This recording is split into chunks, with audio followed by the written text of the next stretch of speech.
SummerSlam 2001 took place slap bang in the middle of one of the biggest angles in the history of professional wrestling, after Jim Crockett Promotions, later known as WCW, had been Vince McMahon's very best frenemy for over 15 years, twice the age of the average Jack the Jobber fan. In March 2001, in a definitive ending to the Monday Night Wars, Sweet VMC flopped out his giant corporate dick and bought his competition. After an abortive attempt at rebooting WCW as its own thing, the green light was given to the invasion angle. Oh boy, said everyone, WCW versus WWE, Ric Flair, Sting, Goldberg, and the NWO versus Stone Cold, The Rock, Triple H, and The Undertaker. No, not at all. When it soon became clear that the invasion storyline would not live up to its potential, the mystique of the Attitude Era slowly began to drip away. SummerSlam, whilst having too many good matches to be considered a terrible show, is a perfect representation of that. I'm Plumpy from WhatCulture.com, and here are 10 fascinating facts about SummerSlam 2001. Number 10, WWE went to war with DirecTV. During the telecast, Jim Ross noted that SummerSlam 2001 was the last WWE pay-per-view that would be available on American broadcast service DirecTV. The issue stemmed from contract negotiations between WWE and DirecTV in the summer of 2001, with the big hang-up being how to split revenue. WWE hates having to deal with middlemen, hence why spend $55 like a dumbass when you can watch it on WWE Network for just $9.99. Eventually, however, a deal was made, and WWE pay-per-views are still available on DirecTV to this day. Number 9, JR criticized the show on The Ross Report. In the days before social media outlets allowed for wrestling rumor to circumnavigate the globe faster than your dad's nudes, you either had to keep up with the Wrestling Observer, or you could read between the lines of Jim Ross's weekly Ross Report. Although WWE's lead announcer of the time and then head of talent relations usually employed diplomacy when blogging about divisive topics, he wasn't afraid to offer criticism against the wares of his own employer. Ross would usually find the silver lining in whatever he discussed, but he also rated SummerSlam as a 6.5 or a 7 out of 10, and noted there were some things that we would have liked to change in hindsight. He didn't delve into specifics as to what the top officials disliked, but it was clear that internally there were felt to be some issues with how SummerSlam came off. Number 8, Edge fought to get Christian in his match. After winning the 2001 King of the Ring tournament, it was clear that WWE had big plans for hyper-charming blonde frog Adam Edge Copeland. His win over Intercontinental Champion Lance Storm at SummerSlam 2001 was a vital step up that ladder. During the match, his brother/not brother Christian attempted to run interference and accidentally speared his soon-to-be ex-ally. According to Edge, he came up with a spot the previous week, thinking it would be a good way to warm the audience to the impending split of Edge and Christian. He adds, however, that the agent for that match, who remained nameless, told them they absolutely could not use a run-in, so Edge went directly to Vince McMahon himself with his plan to fight for the spot. The boss concurred it was a good idea, the agent was overruled, and Christian ended up getting involved. Number 7, it was the final pay-per-view defense of the light heavyweight title. The WWE light heavyweight title. You had some ups,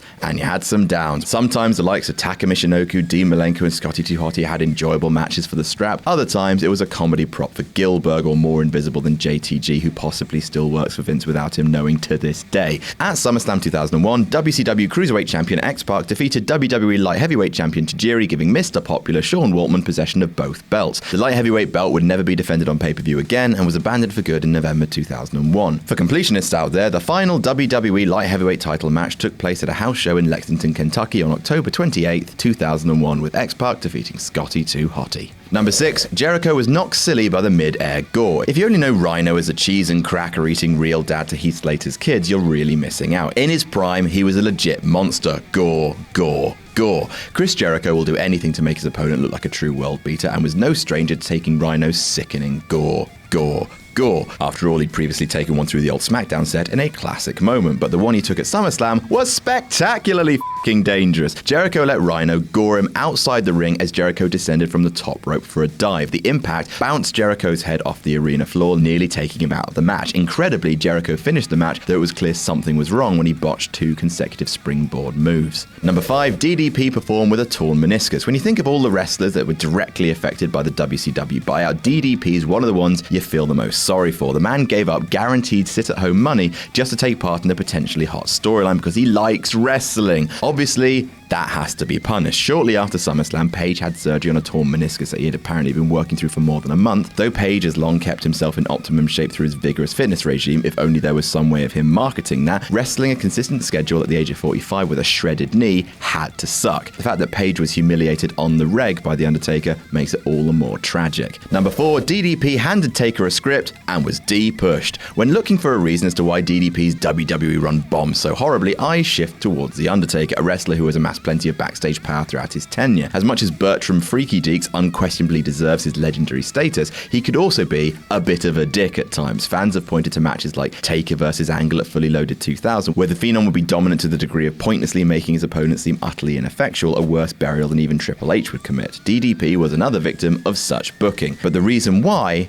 is shocking. Page is notorious for scripting his matches down to the most minute details, to the annoyance of some of those he worked with. Several sources, including Dave Meltzer and Bob Holly, claim that Page tried to dictate his particular plans directly to The Undertaker. As Holly wrote, "Unless you're Vince, you don't tell Taker what to do, ever." Hence, Page getting annihilated in grand fashion. Number 3, Austin thought his match with Angle was his greatest as a heel. Life for WWE and Stone Cold alike were never quite the same after Austin turned heel at WrestleMania X7. Austin admits to enjoying his run as a born-again villain, but admits it was nowhere near as successful as his heroic hell-raising. What was better than ever, however, was Austin's in-ring work, as evidenced in matches with Chris Benoit, Chris Jericho, and Kurt Angle. The WWE Championship match with Angle at SummerSlam, where Angle robotically fought his way back from several stunners and lost blood, would probably be considered a 5-star classic if it didn't end in disqualification. Austin spoke about the match on his podcast, saying of his character at the time, "That was probably one of my proudest matches working a pure vicious heel mode. That's what I try to tell people to embody as a heel." Number 2, Booker T and The Rock clashed in style. The main event of SummerSlam was fought for the WCW World Heavyweight Championship, which is bizarre. Booker T defended his Army's top belt against The Rock, who had recently returned after filming the Oscar-nominated movie The Scorpion King. Booker attested in his autobiography that he wasn't used to The Rock's working style. He wasn't alone. There were many clashes between WWE-style workers and the WCW imports, and further noted that he didn't assert himself in trying to make sure both men looked good throughout the match. And number 1, the buy rate was way down from Invasion. The anticipation for the Invasion pay-per-view was off the charts, so much so that it did the highest non-WrestleMania buy rate in WWE history. 770,000 buys. That's bananas. That show, whilst novel, disappointed in many ways outside of a stellar Rob Van Dam, Jeff Hardy hardcore title match. Austin joining the Alliance at the end of the show just confirmed that the Alliance were no threat on their own, and that aside from DDP and Booker T, no more major stars from WCW would be joining the less than hostile takeover. The buy rate for SummerSlam 2001, while comparable to the 2000 show, was down almost 27% from Invasion, coming in at 565,000 buys. While that's still a number worth celebrating, it did demonstrate lost faith in where the biggest angle of all time was headed before it eventually died in November.